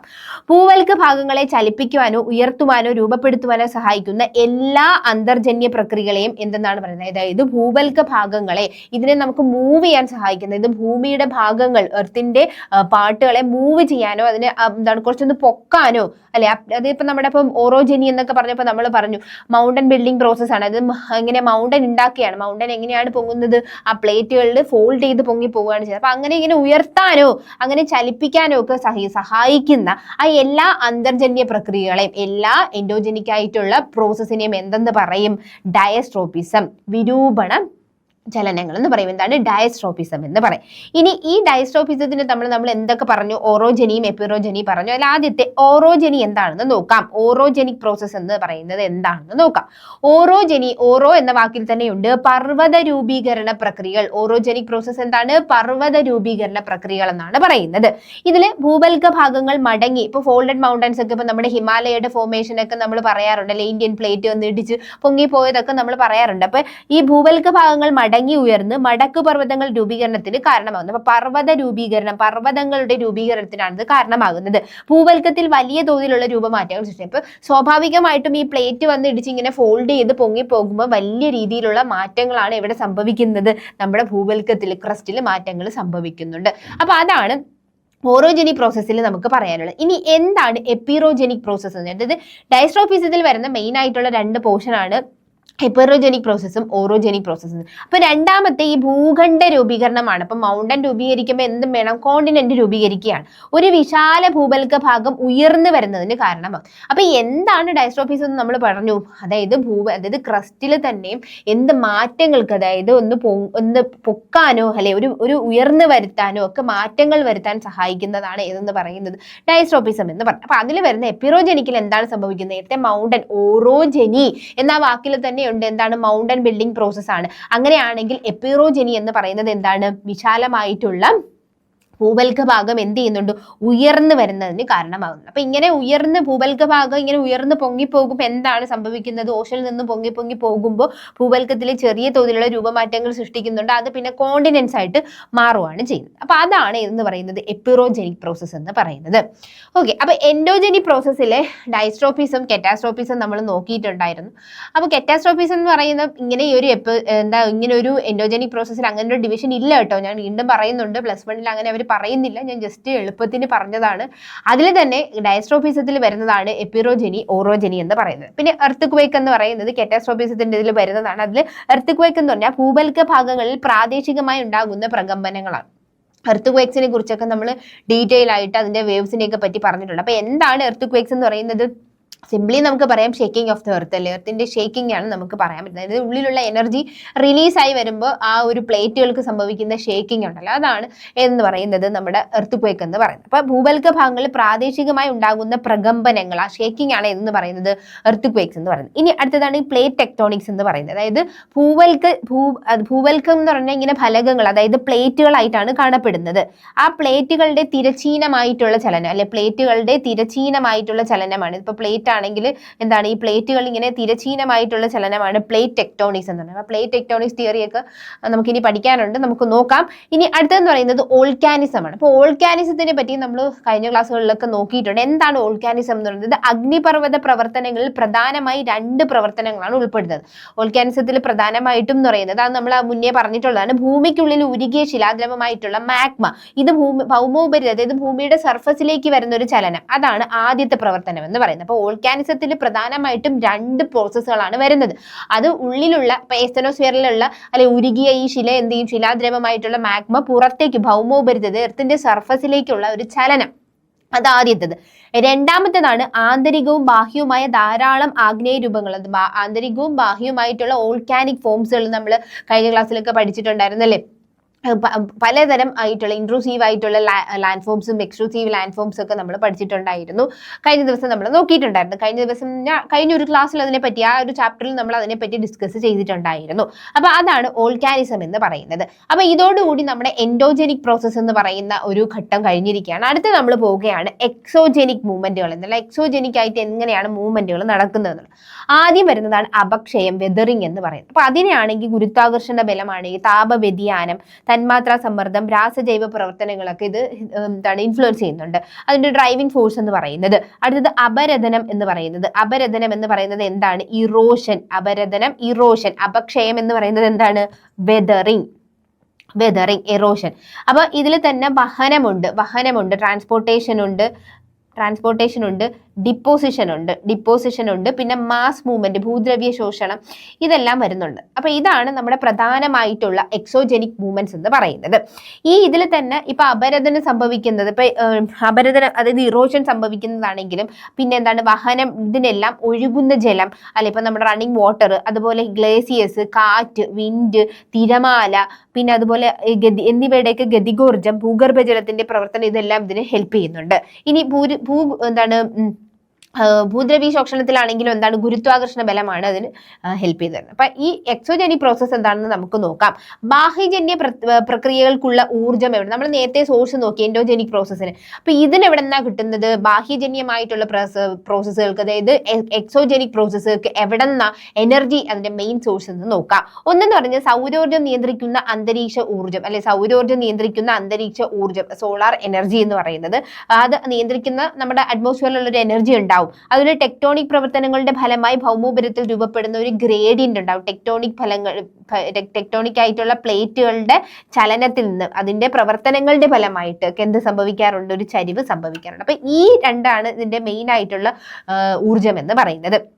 ഇനി എല്ലാ ഭൂരൂപ രൂപീകരണ പ്രക്രിയകളും പൊതുവിൽ എന്തെന്നാണ് അറിയപ്പെടുന്നത്? അനാവരണ പ്രക്രിയകൾ, അനാവൃതമാക്കൽ പ്രക്രിയ, അതായത് ഡീനൂഡേഷൻ എന്നാണ് അറിയപ്പെടുന്നത്. അപ്പൊ എന്താണ് ഡീനൂഡേഷൻ? ആവരണം ചെയ്യുക എന്ന്, ഇപ്പൊ മുഖത്തൊക്കെ ആവരണം ചെയ്യുക എന്നൊക്കെ പറഞ്ഞു കഴിഞ്ഞാൽ നമ്മൾ കവർ ചെയ്യുക എന്നുള്ളത്. അപ്പൊ ഈ കവർ മാറ്റുക എന്നുള്ളതാണ് അനാവരണ പ്രക്രിയ എന്ന് പറയുന്നത്. അപ്പൊ ഈ പ്രധാനമായിട്ടും ഈ എക്സോജനിക് പ്രോസസ്സുകളെ എന്തെന്നാണ് അറിയപ്പെടുന്നത്? ഡീനൂഡേഷൻ, അനാവൃതമാക്കൽ പ്രക്രിയ എന്നാണ് ഇതിനെ അറിയപ്പെടുന്നത്. ഇനി ഇതിൽ ഏതൊക്കെയാണെന്ന് നമുക്ക് നോക്കാം. അപക്ഷയം പറഞ്ഞു, വെതറിംഗ് പറഞ്ഞു, മാസ് മൂവ്മെന്റ് പറഞ്ഞിട്ടുണ്ട്, ഇറോഷൻ പറഞ്ഞിട്ടുണ്ടായിരുന്നു, വഹനം എന്നിവയാണ് ഇതിലെ പ്രധാനമായിട്ടുള്ള അനാവരണ പ്രക്രിയകൾ, ഡീനൂഡേഷൻ പ്രോസസ്സുകൾ എന്ന് പറയുന്നത്. ഇനി ഓരോ അനാവരണ പ്രക്രിയയ്ക്കും ഓരോ പ്രേരക ബലം അല്ലെങ്കിൽ ഒരു ഊർജ്ജം കാണും. അതിനെ എന്ത് ചെയ്യുന്നുണ്ട്? ഡ്രൈവ് ചെയ്യുന്ന ഒരു ഫോഴ്സ് അല്ലെങ്കിൽ ഒരു എനർജി ഉണ്ടാവും. പ്രേരകമായിട്ട് ഉണ്ടാകുന്ന ഒരു ബലം, ഒരു ഫോഴ്സ് ഉണ്ടാവും. അത് ഏതൊക്കെയാണെന്നുള്ളതാണ്. അപക്ഷയം എന്ന് പറഞ്ഞു കഴിഞ്ഞാൽ വെതറിങ്ങിൽ നമ്മൾ നേരത്തെ പറഞ്ഞ ഗുരുത്വാകർഷണം എന്തായാലും ഉണ്ടാകും. വെതറിങ്ങിൽ തന്മാത്രാ സമ്മർദ്ദവും രാസപ്രവർത്തനങ്ങളും അതിന് എന്ത് ചെയ്യാറുണ്ട്? ഡ്രൈവിംഗ് ഫോഴ്സ് ആയിട്ട് ആക്ട് ചെയ്യാറുണ്ട്. ഇനി അടുത്ത ഭൂദ്രവ്യ ശോഷണം എന്ന് പറഞ്ഞു കഴിഞ്ഞാൽ അപ്പൊ അത് മാസ് ആയിട്ടുള്ളൊരു മൂവ്മെന്റ് ആണെങ്കിലും അത് ഏതാണ്? ഗ്രാവിറ്റേഷണൽ ഫോഴ്സ്, ഗുരുത്വാകർഷണ ബലം തന്നെയാണ്. ഇനി അപരദനം അല്ലെങ്കിൽ വഹനം എന്ന് പറയുമ്പോൾ ഇറോഷൻ അല്ലെങ്കിൽ ട്രാൻസ്പോർട്ടേഷൻ, ഇതിൽ ഏത് ഗതികോർജ്ജമാണ് വരുന്നത്? ഓക്കെ, അപ്പൊ ഇത്രയാണ് അതിനെയൊക്കെ എല്ലാം ഡ്രൈവ് ചെയ്യുന്ന അല്ലെങ്കിൽ പ്രേരക ബലങ്ങളായിട്ട് ആക്ട് ചെയ്യുന്നത്. ഇനി നമ്മുടെ ഇതിൽ തന്നെ ഫസ്റ്റ് ആയിട്ടുള്ള നമ്മുടെ എക്സോജനിക് ആയിട്ടുള്ളതിൽ നമുക്ക് ഫസ്റ്റ് നോക്കുന്നത് വെതറിങ്ങിനെ പറ്റിയാണ്, അപക്ഷയത്തിനെ പറ്റിയാണ്. ഈ വെതറിങ് തന്നെ നമുക്ക് പല ടൈപ്പ് ഉണ്ട്. ബയോളജിക്കൽ ആയിട്ടുള്ള വെതറിങ് ഉണ്ട്, മെക്കാനിക്കൽ ആയിട്ടുള്ള വെതറിങ് ഉണ്ട്, അതുപോലെ തന്നെ കെമിക്കൽ വെതറിങ് ഉണ്ട്. ബയോളജിക്കൽ വെതറിങ്, മെക്കാനിക്കൽ വെതറിങ്, അതുപോലെ കെമിക്കൽ വെതറിങ്. ഇപ്പൊ ഈ 3 ടൈപ്പ് നമ്മൾ പഠിക്കേണ്ടിയിരിക്കുന്നു. വെതറിങ്ങിൽ തന്നെ ഈ 3 ടൈപ്പും വരുന്നുണ്ട്. അപ്പൊ എന്താണ് വെതറിങ്? നമ്മൾ എപ്പോഴും പറയുന്നതാണ് അപക്ഷയം. എന്താണ് വെതറിങ് എന്ന് പറയുന്നത്? അതായത് ശിലകളുടെ വിഘടനവും തകർച്ചയുമാണ്. അതായത് ഇപ്പൊ ഒരു വലിയൊരു പാറ എന്ത് ചെയ്യുന്നുണ്ട്? വലിയൊരു ശില പൊടിഞ്ഞ് ചെറിയ ഇതിലോട്ട് ഇങ്ങനെ പോകുന്നതാണെങ്കിൽ പൊടിഞ്ഞ് തകർച്ചയിലേക്ക് പോകുന്നത് പൊടിയൽ എന്നുള്ളതാണ് ഏതെന്ന് പറയുന്നത്? വെതറിങ് എന്ന് പറയുന്നത്. അപ്പൊ ഇതിൽ ഒരുപാട് ഫാക്ടേഴ്സ് എന്ത് ചെയ്യുന്നുണ്ട്? ഇൻഫ്ലുവൻസ് ചെയ്യും. കാലാവസ്ഥാ ഘടകങ്ങൾ, ഭൂമിയിലെ വസ്തുക്കളിൽ നടത്തുന്ന പ്രവർത്തനങ്ങളാണ് അപക്ഷയം എന്ന് പറയുന്നത്. വിവിധ കാലാവസ്ഥാ ഘടകങ്ങളുടെ പ്രവർത്തന ഫലമായി ശിലകൾക്കുണ്ടാവുന്ന ഭൗതികവും രാസപരവുമായ മാറ്റമാണിത്. അപ്പം ഈ ശിലകൾ, അതായത് പല കാലാവസ്ഥാ പ്രശ്നങ്ങൾ, കാലാവസ്ഥയുടെ ഫാക്ടേഴ്സ് എന്ത് ചെയ്യുന്നുണ്ട്? ഈ ശിലകളിൽ എന്തുണ്ടാക്കുന്നുണ്ട്? ശിലകളിൽ ഭൗതികമായിട്ടും ഫിസിക്കലായിട്ടും കെമിക്കലി മാറ്റങ്ങൾ വരുത്തും. അപ്പൊ അതെന്തൊക്കെയാണെന്ന് നമുക്ക് ഇനി നോക്കാം. ഓരോന്നിനും ഓരോ ടൈപ്പുകളുണ്ട്. അപ്പൊ ആ മാറ്റങ്ങളാണ്, ആ ഒരു മാറ്റം കൊണ്ടാണ് നമുക്ക് എന്ത് സംഭവിക്കുന്നത്, ഈ വെതറിങ് എന്ന് പറയുന്ന ഒരു സാധനം സംഭവിക്കുന്നത്. ഇനി അപക്ഷയം ഒരു തൽസ്ഥാനീയ പ്രക്രിയയാണ്. അതായത് ഓൺ സൈറ്റ് ആയിട്ടുള്ളൊരു അല്ലെങ്കിൽ ഇൻസിറ്റു പ്രോസസ് ആണ് ഏതെന്ന് പറയുന്നത്. ആ സ്ഥലത്ത് തന്നെ നടക്കുന്നത് ഓൺ സൈറ്റ് അല്ലെങ്കിൽ ഇൻസിറ്റു പ്രോസസ് ആണ് ഏതെന്ന് പറയുന്നത് അപക്ഷയം, വെതറിങ് എന്ന് പറയുന്നത്. ഓക്കെ, അപ്പൊ ഈ വെതറിങ്ങിൽ തന്നെ നമുക്ക്, ഞാൻ നേരത്തെ പറഞ്ഞു, പല ടൈപ്പ് വെതറിങ് ആണ് ഉള്ളത് അല്ലെ. ബയോളജിക്കൽ വെതറിങ്, മെക്കാനിക്കൽ വെതറിങ് ഉണ്ട്, കെമിക്കൽ വെതറിങ് ഉണ്ട്. അപ്പൊ ആദ്യത്തേതാണ് രാസിക അപക്ഷയം. ഏതാണ് രാസിക അപക്ഷയം? കെമിക്കൽ വെതറിങ്, രാസിക അപക്ഷയം എന്ന് പറയുന്നത്. രണ്ടാമത്തേതാണ് ഭൗതിക അപക്ഷയം. എന്താണ് ഭൗതിക അപക്ഷയം? എന്താ ബലകൃത അപക്ഷയം എന്ന് പറയാം. മെക്കാനിക്കൽ വെതറിങ്, ഫിസിക്കൽ വെതറിങ് അല്ലെങ്കിൽ മെക്കാനിക്കൽ വെതറിങ് എന്ന് പറയാം. മൂന്നാമത്തേതാണ് ഇതെന്ന് പറയുന്നത് ജൈവിക അപക്ഷയം, ബയോളജിക്കൽ വെതറിങ് എന്ന് പറയുന്നത്. അപ്പൊ ഈ 3 വെതറിങ് ആണ് പ്രധാനമായിട്ടുള്ള ടൈപ്പുകൾ, വെതറിങ്ങിലുള്ള 3 ടൈപ്പുകൾ എന്ന് പറയുന്നത്. ഇനി അപക്ഷയ പ്രവർത്തനങ്ങൾ 3 വിധത്തിലുണ്ടെങ്കിലും, അതായത് ഈ 3 വിധത്തിലുണ്ടെങ്കിലും ഇവ 3 ടൈപ്പ് ആണെങ്കിൽ പോലും ഇവർ പരസ്പരം എന്ത് ചെയ്യുന്നുണ്ട്, സ്വാധീനിക്കാറുണ്ട്. അതായത് ഞങ്ങൾ വേറെ വേറെ ആണെന്നും പറഞ്ഞ് ഇവർ വിട്ടു നിൽക്കാറില്ല, ഇവർ പരസ്പരം എന്ത് ചെയ്യുന്നുണ്ട്, സ്വാധീനിക്കാറുണ്ട്. ഈ 3 ടൈപ്പ് വെതറിങ്ങുകളും പരസ്പരം സ്വാധീനിക്കാറുണ്ട്. അപൂർവമായ സാഹചര്യങ്ങളിൽ മാത്രമാണ് ഏതെങ്കിലും ഒരു അപക്ഷയ പ്രവർത്തനം ഒറ്റയ്ക്ക് നടക്കാറുള്ളൂ. അല്ലാതെ ഒറ്റയ്ക്ക് എന്നുള്ളതില്ല. ഇവർ 3 എപ്പോഴും എന്താണ്, അങ്ങോട്ടും ഇങ്ങോട്ടും പരസ്പരമായിട്ട് ഇൻഫ്ലുവൻസ് ചെയ്യുന്നുണ്ട്, സ്വാധീനിക്കാറുണ്ട്. അപ്പൊ 3 ടൈപ്പ് വെതറിങ് ആണുള്ളത്. Chemical weathering, mechanical weathering, biological weathering. അപ്പൊ ഇനി ഓരോ ടൈപ്പ് വെതറിങ്ങും എന്താണെന്ന് നമുക്ക് നോക്കാം. ഇതിൽ ആദ്യത്തേതാണ് രാസിക അപക്ഷയം. ബാക്കി തന്നെ ഉണ്ടല്ലേ, കെമിക്കൽ ആയിട്ടുള്ള പ്രോസസ്സുകളായിരിക്കും നടക്കുന്നത്. ഇതിൽ കെമിക്കൽ ആയിട്ടുള്ള പ്രോസസ്, ഇപ്പൊ സൊല്യൂഷൻ, കാർബണേഷൻ, കാർബണേറ്റ്, ബൈകാർബണേറ്റ് എന്നൊക്കെ പറയുന്നത് നമ്മൾ കെമിസ്ട്രിയിൽ ഭയങ്കരമായിട്ട് കേട്ടിട്ടുള്ള വാക്കുകളാണ് അല്ലെ. അപ്പൊ അതുകൊണ്ട് തന്നെ നമുക്ക് ഇത് കെമിക്കൽ ആണ് എന്നുള്ളത് ഇപ്പൊ നമുക്ക് ആരും പറഞ്ഞു തരേണ്ട ആവശ്യമില്ല. അത് ഫിസിക്കൽ അല്ല എന്നുള്ളത് നമുക്ക് മനസ്സിലാകും. അപ്പൊ ഓക്സിഡേഷൻ, റിഡക്ഷൻ എന്നൊക്കെ പറയുന്നത് നമ്മൾ എവിടെ കേൾക്കുന്നതാണ്, കെമിസ്ട്രിയിൽ കേട്ടിട്ടുള്ള വാക്കുകളാണ്. അപ്പൊ ഈ കെമിക്കൽ വെതറിങ്ങിൽ പ്രധാനമായിട്ട് വരുന്നതാണ് ഇത് സംലയനം, സൊല്യൂഷൻ എന്ന വാക്ക് നമ്മൾ കെമിസ്ട്രിയിൽ കേട്ടിട്ടുണ്ട്. കാർബണീകരണം, കാർബണേഷൻ, ജലീകരണം, ഹൈഡ്രേഷൻ, ഓക്സീകരണം, ഓക്സിഡേഷൻ, ന്യൂനീകരണം, റിഡക്ഷൻ എന്ന് പറഞ്ഞു. ഇതിൽ നമുക്കിപ്പം എന്താ പറയാ, ഈ ഒരു കെമിക്കൽ വെതറിങ്ങിൽ നമുക്ക് ഇത്രയുണ്ട്. ഇതിൽ തന്നെ നമുക്ക് സാൾട്ട് വെതറിങ് എന്ന് പറയുന്ന ഒരു കാര്യമുണ്ട്. അപ്പൊ ഈ സാൾട്ട് വെതറിങ്, ഇതിലിപ്പോ സാൾട്ട് എന്ന് പറയുന്നത് നമ്മൾ കെമിസ്ട്രിയിൽ കേട്ടിട്ടുള്ള പേരായുണ്ട്, അത് തെറ്റിദ്ധരിച്ചു പോകരുത്. സാൾട്ട് വെതറിങ് ഇതിലല്ല, അത് പ്രത്യേകിച്ച് ഓർത്ത് വയ്ക്കും. പക്ഷെ ബാക്കിയുള്ള വർക്കുകളൊക്കെ കേൾക്കുമ്പോൾ തന്നെ നമുക്ക് മനസ്സിലാവും ഇത് വെതറിങ്ങിന്റെ ഏത് ഇതിൽ വരുന്നതാണ് എന്നുള്ളത് പെട്ടെന്ന് മനസ്സിലാക്കും. അത് കെമിക്കൽ വെതറിങ്ങിൽ വരുന്നതാണ്. അപ്പൊ ഈ ഭൗമോപരിതലത്തിലെ ശിലകൾ വിവിധ രാസപ്രവർത്തനങ്ങൾക്ക്, അതുകൊണ്ടാണ് കെമിക്കൽ വെതറിങ് എന്നുള്ള പ്രകാരം അല്ലെ, കെമിക്കൽ ആയിട്ടുള്ള പല പ്രോസസ്സുകൾക്ക് വിധേയമായിട്ട് അവയുടെ കെമിക്കൽ സ്ട്രക്ചറിൽ മാറ്റം സംഭവിക്കുന്നുണ്ട്. അപ്പൊ അങ്ങനെ വരുന്നതാണ് കെമിക്കൽ വെതറിങ് എന്ന് പറയുന്നത്. പ്രധാനമായിട്ടുള്ള ഈ ഒരു രാസപ്രവർത്തനങ്ങൾ നടന്നിട്ടാണ് എന്ത് ചെയ്യും, പ്രധാനമായിട്ട് സൊല്യൂഷനും കാർബണേഷനും ഇതെല്ലാം നടന്നിട്ടാണ് ഈ ഒരു കെമിക്കൽ വെതറിങ് എന്ന് പറയുന്ന പ്രോസസ്സ് സംഭവിക്കുന്നത്. ഇനി ഈ മാറ്റങ്ങൾ അപക്ഷയത്തിന് കാരണമാവുകയും ഫലമായി ശിലകൾ വിഘടിക്കുകയും അലിഞ്ഞു പോവുകയും ചെയ്തു. അപ്പൊ ഈ ഒരു പ്രോസസ്സുകളിലൂടെ, ഈ ഒരു കെമിക്കൽ പ്രോസസ്സുകളിലൂടെയൊക്കെ എന്ത് സംഭവിക്കുന്നുണ്ട്, പ്രധാന അപക്ഷയം, അതായത് വെതറിങ് നടന്നിട്ട് ഒരു വലിയൊരു ശില, ഈ ഒരു വലിയ ശില എന്ത് ചെയ്യുന്നുണ്ട്, വിഘടിച്ചു പോവുകയും ചെയ്യുന്നുണ്ട്. വിഘടിച്ചിട്ട് അലിഞ്ഞു പോവുകയൊക്കെ ചെയ്യുന്നുണ്ട്. അപ്പൊ അതാണ് കെമിക്കൽ വെതറിങ് എന്ന് പറയുന്നത്. കെമിക്കൽ വെതറിങ്ങിൽ ഒരു പിക്ചർ നോക്കിക്കേ. കെമിക്കൽ വെതറിങ് നടന്ന ആ ഒരു ശിലയിൽ ഇങ്ങനെ പ്രധാനമായിട്ടും എന്ത് ചെയ്യുന്നുണ്ട്, വിഘടിച്ച് പോയതൊക്കെയാണ് ഈ കാണിക്കുന്നത്. നോക്കിക്കോ, ഈ ഒരു പിക്ചറിൽ അതാണ് കാണിക്കുന്നത്. ഇനി ഇതിൽ സൊല്യൂഷൻ എന്താണെന്നുള്ളത് നോക്കാം. ഫസ്റ്റ് വണ്ണാണ് സൊല്യൂഷൻ എന്ന് പറയുന്നത് കെമിക്കൽ വെതറിങ്ങിൽ. അപ്പം സൊല്യൂഷൻ എന്ന് പറയുമ്പോൾ നമുക്കറിയാം, ഒരു സൊല്യൂട്ട് എന്നൊരു സോൾവെന്റിൽ ഡിസോൾവ് ആവുന്ന എന്നൊക്കെ നമ്മൾ കുഞ്ഞു ക്ലാസ്സിലൊക്കെ പഠിച്ചിട്ടുള്ളത് തന്നെയാണ്. അപ്പൊ ജലത്തിലോ ആസിഡിലോ ഖരവസ്തുക്കൾ അലിഞ്ഞു ചേർന്ന് നീക്കം ചെയ്യപ്പെടുന്ന പ്രക്രിയയാണ്. അപ്പൊ അതായത് ഇപ്പൊ ഒരു ജലമോ ആസിഡോ ഏതെങ്കിലും ആ റോക്കിന്റെ അല്ലെങ്കിൽ ശിലയുടെ മുകളിൽ വന്ന് അത് കോണ്ടാക്റ്റിൽ വന്നു കഴിഞ്ഞാൽ അതിലുള്ള ഖരവസ്തുക്കൾ എന്ത് ചെയ്യും, അതായത് ശില എന്ന് പറയുമ്പോൾ ഖരവസ്തുവാണ്, അപ്പൊ അത് എന്ത് ചെയ്യും, അലിഞ്ഞു ചേർന്നിട്ട് നീക്കം ചെയ്യും. അങ്ങനെ നീക്കം ചെയ്യുന്ന ഈ ഒരു പ്രക്രിയയാണ് സംലയനം, സൊല്യൂഷൻ എന്ന് പറയുന്നത്. അപ്പൊ നൈട്രേറ്റ്, സൾഫേറ്റ്, പൊട്ടാസ്യം, ഏതൊക്കെയാണ്, നൈട്രേറ്റ്, സൾഫേറ്റ്, പൊട്ടാസ്യം തുടങ്ങിയ ധാതുക്കൾ ജലത്തിൽ എളുപ്പം ലയിക്കുന്നതാണ്. അപ്പൊ പെട്ടെന്ന് സോലുബിൾ ആയിട്ടുള്ള, ഇപ്പൊ വാട്ടറിൽ ഭയങ്കര സോലുബിൾ ആയിട്ടുള്ള സാധനങ്ങളൊക്കെ ആണെങ്കിൽ എന്ത് ചെയ്യും, വാട്ടർ വന്ന് അതിൽ കോണ്ടാക്ട് ആവുമ്പോൾ തന്നെ ഇതെന്ത് ചെയ്യും, പെട്ടെന്ന് അത് സോലുബിൾ ആയിട്ട് പോയി നീക്കം ചെയ്യപ്പെടുകയാണ് ചെയ്യുന്നത്. അപ്പൊ മഴക്കാലത്ത് ഇവ മഴവെള്ളവുമായി നീക്കം ചെയ്യപ്പെടുകയും വരണ്ട പ്രദേശങ്ങൾ അടിഞ്ഞുകൂടുകയും ചെയ്യും. അപ്പൊ ഇത് മഴ വന്നു കഴിയുമ്പോൾ സ്വാഭാവികമായിട്ട് ഈ മഴവെള്ളത്തിലുമായിട്ട് കോണ്ടാക്ട് വരുമ്പോൾ, വെള്ളത്തിലുമായിട്ട് കോണ്ടാക്ട് വരുമ്പോൾ ഈ തുടങ്ങിയ മിനറൽസ് ഒക്കെ എന്ത് ചെയ്യും, ഈ നമ്മുടെ റോക്സിലുള്ള അല്ലെങ്കിൽ ശിലയിലുള്ള റോക്സിലുള്ള മിനറൽസ് എല്ലാം കൂടി ഈ മഴവെള്ളവുമായിട്ട് കോണ്ടാക്ട് ആയിട്ട് അത് പതിയെ എന്ത് ചെയ്യും, അവിടെ നിന്ന് നീക്കം ചെയ്യും. ഇതിങ്ങനെ കൊണ്ടുപോയിട്ട് പിന്നെ ഇവർ മഴ കഴിയുന്ന സമയത്ത് എന്ത് ചെയ്യും, എവിടെയെങ്കിലും പോയി ഡിപ്പോസിറ്റ് ചെയ്യും, അടിഞ്ഞുകൂടുകയാണ് ചെയ്യുന്നത്. അപ്പൊ ചുണ്ണാമ്പ് കല്ലിലെ കാൽസ്യം കാർബണേറ്റ്, മഗ്നീഷ്യം ബൈകാർബണേറ്റ് എന്നിവ കാർബോണിക് ആസിഡ് അല്ലെങ്കിൽ കാർബോണിക് ആസിഡ് ആയിട്ട് അടങ്ങിയ ജലത്തിലായിരിക്കും ലയിക്കുന്നത്. അപ്പൊ ഓരോന്നിലും സൊല്യൂബിലിറ്റി അനുസരിച്ചിട്ടാണ് ഇവ എന്ത് ചെയ്യുന്നത്, ലയിച്ച് അത് അവിടെ നിന്ന് നീക്കം ചെയ്യുന്നത്. അപ്പൊ അതാണ് എന്തെന്ന് പറയുന്നത്, സൊല്യൂഷൻ എന്ന് പറയുന്നത്. അതിൽ ജൈവ വസ്തുക്കളുടെ ജീർണനത്തിൽ നിന്നുള്ള കാർബൺ ഡൈ ഓക്സൈഡ് സംലയന പ്രക്രിയയെ സഹായിക്കുന്നുണ്ട്. അതായത് ജൈവ വസ്തുക്കളുടെ ജീർണനത്തിൽ അല്ലെങ്കിൽ ഡീകമ്പോസിഷന്റെ സമയത്തൊക്കെയുള്ള കാർബൺ ഡൈ ഓക്സൈഡ് സംലയന പ്രക്രിയയിലേക്ക് എന്ത് ചെയ്യുന്നുണ്ട്, ഹെൽപ്പ് ചെയ്യുന്നുണ്ട്. സാധാരണ ഉപ്പ് അതായത് സോഡിയം ക്ലോറൈഡ് സംലയനത്തിന് വിധേയമാകുന്നുണ്ട്. അപ്പൊ ഇങ്ങനെ ഈ ഒരു വെള്ളത്തിൽ അല്ലെങ്കിൽ ആസിഡും ഇതിലെല്ലാം ലയിച്ചു പോകുന്ന ധാതുക്കൾ എന്ത് ചെയ്യും, അതിൽ ലയിച്ചിട്ട് അതങ്ങ് അവിടെ നിന്ന് റിമൂവ് ആവുകയാണ് ചെയ്യുന്നത്. അപ്പൊ അതാണ് ഏതെന്ന് പറയുന്നത്, സൊല്യൂഷൻ എന്ന് പറയുന്നത്. ഇനി രണ്ടാമത്തേതാണ് നമുക്ക് എന്ന് പറയുന്നത് കാർബണീകരണം, കാർബണേഷൻ എന്ന് പറയുന്നത്. കാർബണേറ്റുകളും ബൈകാർബണേറ്റുകളും ശിലാധാതുക്കളുമായി പ്രവർത്തിക്കുന്ന പ്രക്രിയയാണ് ഏതെന്ന് പറയുന്നത്. ആ ഒരു പ്രോസസ്സിനെയാണ് എന്തെന്ന് പറയുന്നത്, അതായത് നമ്മുടെ കാർബണേറ്റ്സ് ബൈകാർബണേറ്റും എന്ത് ചെയ്യുന്നുണ്ട്, ശിലാധാതുക്കളുമായി ശിലയിലുള്ള മിനറൽസുമായിട്ട് പ്രതിവർത്തിക്കുന്ന, അതായത് ആ ഒരു അവരുടെ തമ്മിലുള്ള ആക്ഷൻ നടക്കുന്ന ആ ഒരു പ്രോസസ്സിനെയാണ് എന്തെന്ന് പറയുന്നത്, കാർബണീകരണം എന്ന് പറയുന്നത്. ഏതൊക്കെയാണ്, കാർബണേറ്റ്സും ബൈകാർബണേറ്റ്സും. ഇനി ഫീൽഡ്സ്പാർ കാർബണേറ്റ് ധാതുക്കളുടെ വിഘടനത്തെ ഇത് സഹായിക്കുന്നു. അപ്പം അതായത് ഈ പറയുന്ന ഫീൽഡ്സ്പാർ കാർബണേറ്റ് ആയിട്ടുള്ള മിനറൽസിന്റെ ഒക്കെ വിഘടനത്തിന് എന്ത് ചെയ്യുന്നുണ്ട്, ഹെൽപ്പ് ചെയ്യുന്നുണ്ട്. അന്തരീക്ഷത്തിലും മണ്ണിലെ വായുവിലുമുള്ള കാർബൺ ഡൈ ഓക്സൈഡ് ജലത്തിൽ ലയിച്ച് ദുർബലമായ കാർബോണിക് ആസിഡ് രൂപപ്പെടും. അപ്പൊ നമ്മുടെ സോഡ വാട്ടറിന്റെ പ്രിപ്പറേഷനിൽ നമ്മൾ പറയുന്നുണ്ട്, വാട്ടറിൽ എന്ത് ചെയ്യുന്നുണ്ട്, കാർബൺ ഡൈ ഓക്സൈഡ് ചേർത്തിട്ടാണ് അത് കാർബോണിക് ആസിഡ് ആയിട്ട് മാറുന്നതുണ്ട്. അപ്പൊ അതുപോലെ അന്തരീക്ഷത്തിലും മണ്ണിലും വായുവിലുമുള്ള, അപ്പൊ അന്തരീക്ഷത്തിൽ കാണും, മണ്ണിലുണ്ടാവും, വായുവിലും ഉണ്ടാവും. ഇവിടെയുള്ള കാർബൺ ഡൈ ഓക്സൈഡ് എന്ത് ചെയ്യുന്നുണ്ട്, കാർബൺ ഡൈ ഓക്സൈഡ് പ്ലസ് വാട്ടറിൽ ലയിച്ചിട്ട് ഇത് എന്തായിട്ട് മാറും, കാർബോണിക് ആസിഡ് ആയിട്ട് മാറും. എന്തായിട്ട് മാറും, കാർബോണിക് ആസിഡ് ആയിട്ട് രൂപപ്പെടുന്നത്. അപ്പൊ കാൽസ്യം കാർബണേറ്റ്, മഗ്നീഷ്യം കാർബണേറ്റ് എന്നിവ ഈ ആസിഡിൽ ലയിച്ച് നീക്കം ചെയ്യപ്പെടുന്നത്. അപ്പൊ ഈ കാൽസ്യം കാർബണേറ്റ്, മഗ്നീഷ്യം കാർബണേറ്റ് ഒക്കെ പിന്നെ ഈ ആ ഒരു കാർബോണിക് ആസിഡിലേക്ക് ലയിച്ചിട്ട് നിൽക്കും. നമ്മൾ തുടക്കത്തിലെ പറയുന്നുണ്ട് എന്താണ് ഈ ഒരു സൊല്യൂഷൻ എന്താണ്, കാർബണേഷൻ എന്താണെന്നൊക്കെ പറയുന്നുണ്ട്. അതെല്ലാം നമ്മുടെ ഏതിൽ വരുന്നതാണ്, കെമിക്കൽ വെതറിങ്ങിൽ വരുന്നതാണ്. അപ്പൊ കാർബണേഷനിൽ ഈ പ്രക്രിയ ഗുഹകളുടെ രൂപീകരണത്തിന് എന്ത് ചെയ്യും,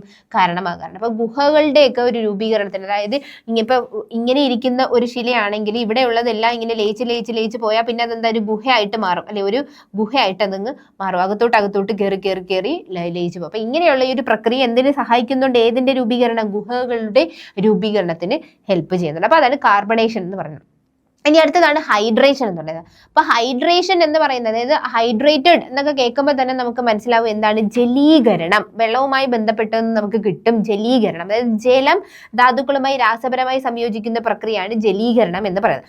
ധാതുക്കൾ ജലം വലിച്ചെടുത്ത് വികസിക്കുകയും ഇതിലൂടെ ശിലകൾ വിഘടിക്കുകയും ചെയ്യുന്നത്. അപ്പൊ ഈ ധാതുക്കൾ, അതായത് മിനറൽസ് എന്ത് ചെയ്യും, വാട്ടറിനെ അബ്സോർബ് ചെയ്യുമ്പോൾ സ്വാഭാവികമായിട്ട് എന്ത് ചെയ്യും, എക്സ്പാൻഡ് ചെയ്യും, വികസിക്കും.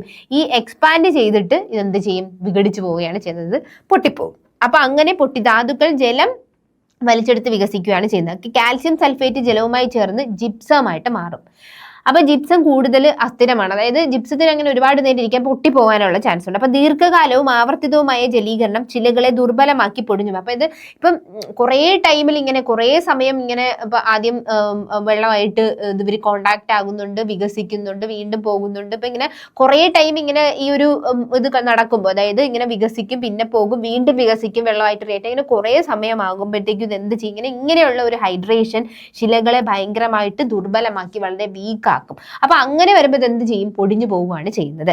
കളിമൺ ധാതുക്കൾ മഴക്കാലത്ത് വികസിക്കുകയും വേനൽക്കാലത്ത് ചുരുങ്ങുകയും ചെയ്യുന്നുണ്ട്. അപ്പം ഈ ഒരു ഹൈഡ്രേഷൻ എന്ന് പറയുന്ന പ്രോസസ്സും ഏതിൽ വരുന്നതാണ്, നമ്മുടെ മൂന്നാമത്തേതായിട്ട് നമ്മുടെ കെമിക്കൽ വെതറിങ്ങിന്റെ ഇതിൽ വരുന്നതാണ്. ഇനി അടുത്തത് നമുക്ക് അതായത് നമ്മുടെ ഹൈഡ്രേഷൻ, ഈ ആവർത്തനം ശിലകളുടെ മുകൾ ഭാഗത്തെ വിള്ളലുകൾ സൃഷ്ടിക്കുന്നു. ശിലകളിലെ സുഷിരങ്ങളിലൂടെ ലവണങ്ങളും ജലീകരണത്തിൽ വിധേയമായി പൊട്ടലുകൾ ഉണ്ടാകുന്നു. ജലീകരണം മൂലമുള്ള വ്യാപ്തി മാറ്റങ്ങൾ ഭൗതിക അപക്ഷയത്തെ സഹായിക്കുന്നുണ്ട്. പലതും പല ഇന്റർ കണക്റ്റഡ് ആയിട്ട് വരുന്നുണ്ട്. ഓക്കെ, ശിലകളെ പാളികളായി പൊളിച്ചുകൊണ്ടും, അതായത് പാളികളായിട്ട് മാറ്റുന്ന എക്സ്ഫോളിയേഷനും ചെറുതരികളായി പൊടിച്ചുകൊണ്ടുമാണ്, അതായത് ഗ്രാനുലാർ ഡിസൻറ്റിഗ്രേഷൻ, ജലീകരണം ഭൗതിക അപക്ഷയ പ്രവർത്തനം. ഇപ്പൊ നേരത്തെ നമ്മൾ പറഞ്ഞു ഈ ജലീകരണം, അതായത് ഹൈഡ്രേഷൻ എന്ന് പറയുന്നത് ആക്ച്വലി ഏതിൽ വരുന്നതാണ്, കെമിക്കൽ വെതറിങ്ങിൽ വരുന്നതാണ്. പക്ഷെ ഇത് എന്തിനേയും ഹെൽപ്പ് ചെയ്യുന്നുണ്ട്, നമ്മുടെ കെമിക്കൽ വെതറിങ് ഈ ഒരു അതായത് ഹൈഡ്രേഷനിൽ തന്നെ നമ്മൾ പറയുന്നുണ്ട് ഈ എങ്ങനെയാണ് ഹൈഡ്രേഷൻ നമ്മുടെ ഫിസിക്കൽ വെതറിങ്ങിനെ അതായത് മെക്കാനിക്കൽ വെതറിങ്ങിനെ ഹെൽപ്പ് ചെയ്യുന്നുള്ളത്. അതായത് എക്സ്ഫോളിയേഷനും ഗ്രാനുലാർ ഡിസിൻറ്റഗ്രേഷനും വഴിയാണ്, എക്സ്ഫോളിയേഷനും ഗ്രാനുലാർ ഡിസിൻറ്റഗ്രേഷൻ വഴിയും ഇത് എന്ത് ചെയ്യുന്നുണ്ട്, ആരെ ഹെൽപ്പ് ചെയ്യുന്നുണ്ട്, ഈ ഒരു കെമിക്കൽ വെതറിങ്ങിന്റെ ഭാഗമായിട്ടുള്ള ഹൈഡ്രേഷൻ ഫിസിക്കൽ വെതറിങ്ങിനെയും ഹെൽപ്പ് ചെയ്യുന്നുണ്ട്. തമ്മിൽ കണക്ഷൻ വളരെ അധികമുണ്ട്.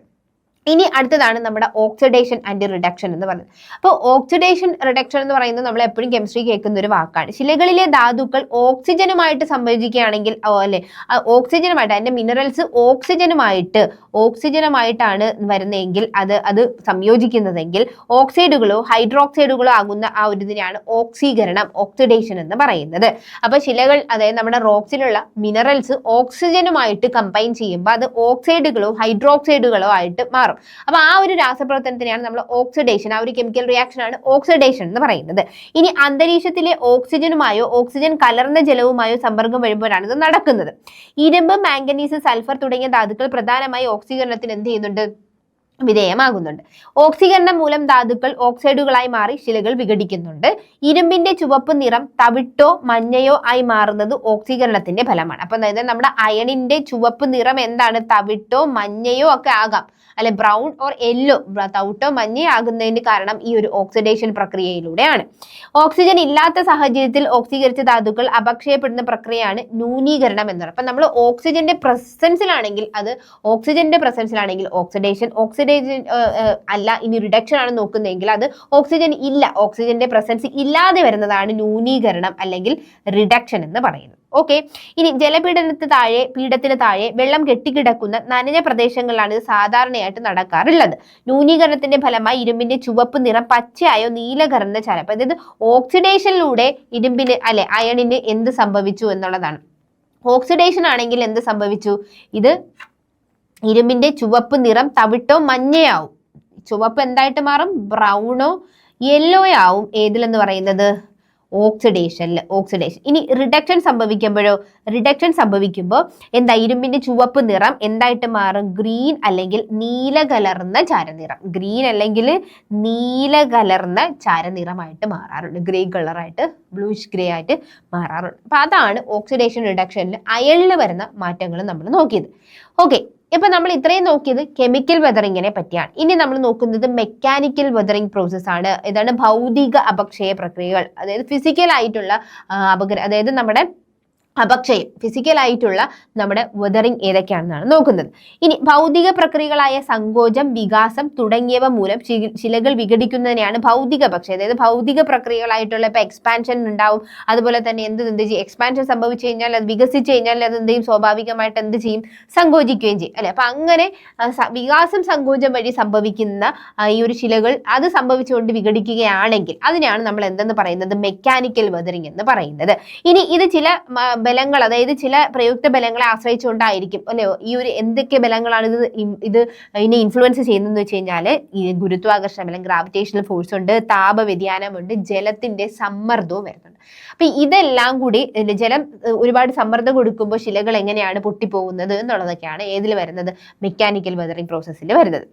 ഓക്കെ, നോക്കിക്കേ, ഈ ഒരു ശിലയെ നോക്കിക്കേ, ഈ ശില എങ്ങനെ പൊട്ടിപ്പോകുന്നത് എങ്ങനെയാണ്, ഈ ഒരു ഫിസിക്കൽ വെതറിങ് അതിൽ സംഭവിക്കുന്നത്, അല്ലെങ്കിൽ മെക്കാനിക്കൽ വെതറിങ് എങ്ങനെയാണ് സംഭവിക്കുന്നത് എന്നുള്ളത് നമുക്ക് നോക്കാം.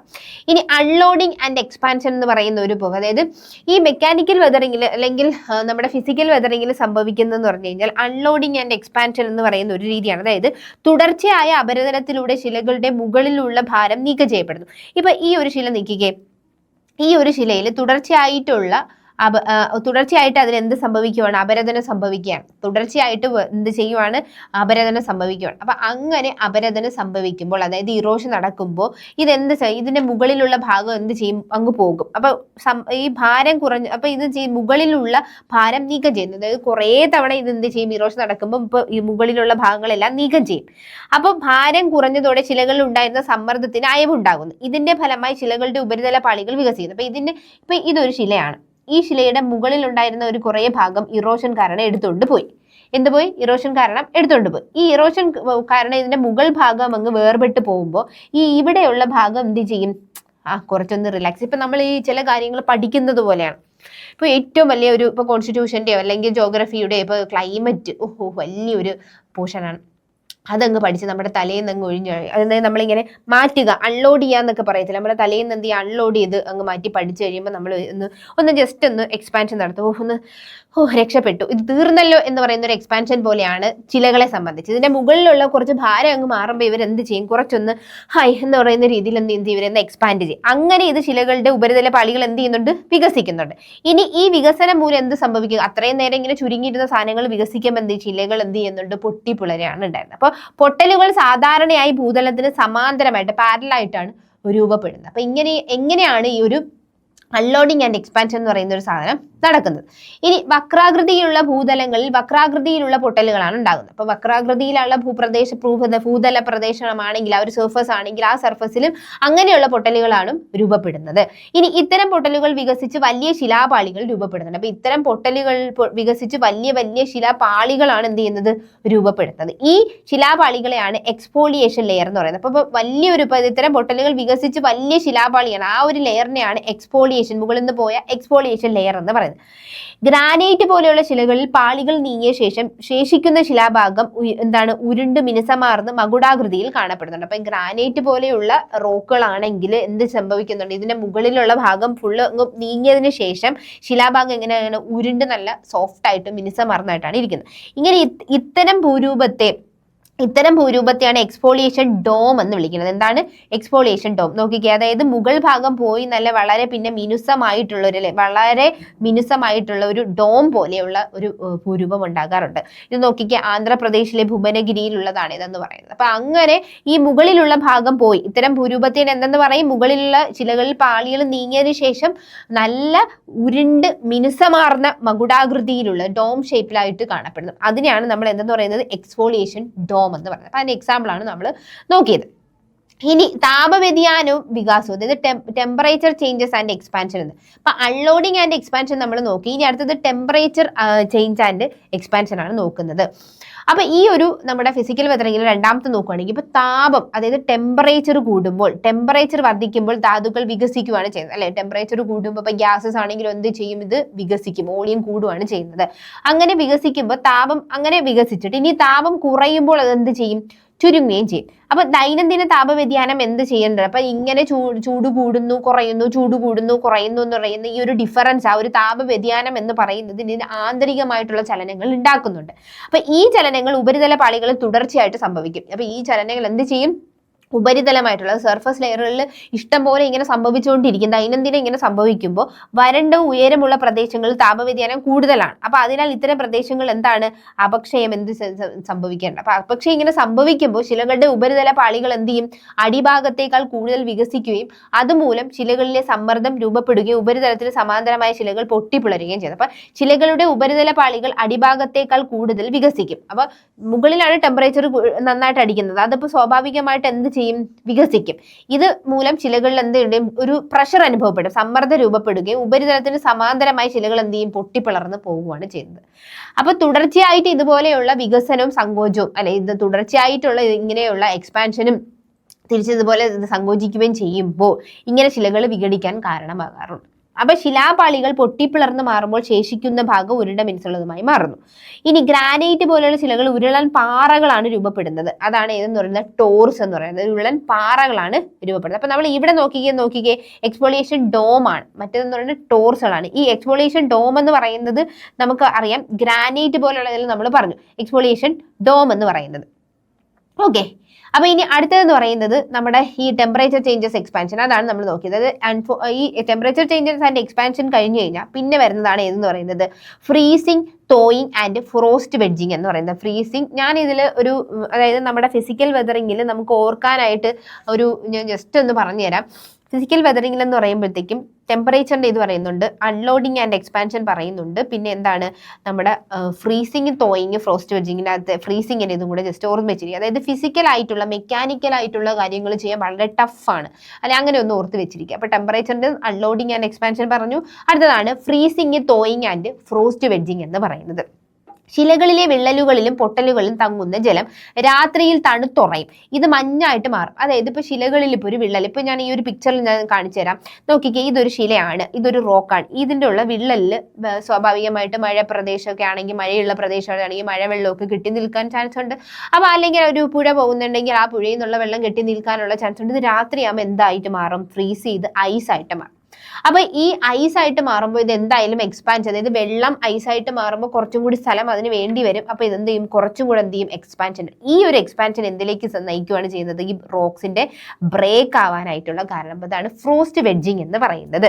അപ്പൊ എന്താണ് ഈ ഫ്രോസ്റ്റ് വെഡ്ജിങ്? അതായത് freezing, thawing and frost wedging എന്താണെന്ന് നോക്കാം.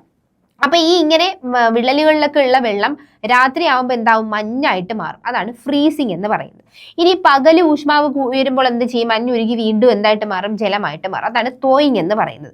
ഈ മഞ്ഞുറയിൽ മഞ്ഞുരുകൽ പ്രക്രിയ ചാക്രികം, അതായത് ഇപ്പൊ നമുക്കിപ്പോ രാത്രിയാവും പിന്നെ പകലുമാവും. അപ്പൊ ഇങ്ങനെ ടെമ്പറേച്ചർ കൂടിയും കുറഞ്ഞും, രാത്രി ടെമ്പറേച്ചർ കുറയുന്നു, പകല് ടെമ്പറേച്ചർ കൂടുന്നു. അപ്പൊ ഈ രാത്രി എന്താണ് ഐസായിട്ടിരിക്കുന്നത്, പകൽ എന്തായിട്ട് മാറും? വീണ്ടും വെള്ളമായിട്ട് മാറും. അപ്പൊ ഈ എക്സ്പാൻഡ് ചെയ്ത് കുറച്ചും കൂടി.